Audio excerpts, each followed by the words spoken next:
शेवटी तिची गवळण होती ती मात्र एके दिवशी वैतागली आणि तिने सांगितलं की याला बाहेर पाठवल्याशिवाय, याला समाजाचा अनुभव आल्याशिवाय हा सुधारणार नाही.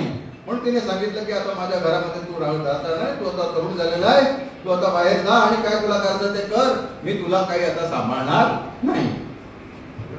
आणि मग हा आपला गाठोडा घेऊन निघाला. जेव्हा निघाला त्यावेळेला ती फुलवाली मुलगी ती म्हणाली, ती पण एकटीच होती की अनाथ होती, ती म्हणाली अरे तू कुठे चाललास, मी पण येते तुझ्या बरोबर. तो म्हणाला चल, पण म्हणे काय आपल्याला खायला मिळेल ना माहित नाही. अरे म्हणे करू काहीतरी चल.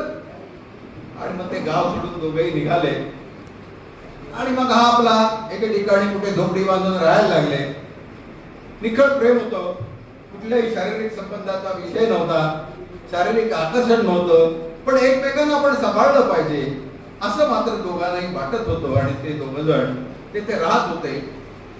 आणि हा मग आता दुसरं तर काही उद्योग नाही, हा आपला लाकूड जंगलातून लाकडं आणायचा आणि ती लाकडं जाऊन विकायचा आणि हे आपली फुलं आणायची आणि फुलं विकायची.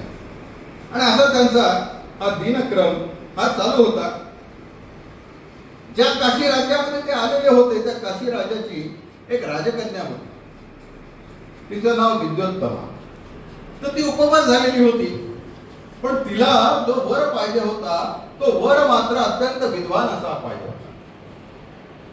म्हणून तिने असा पण केला होता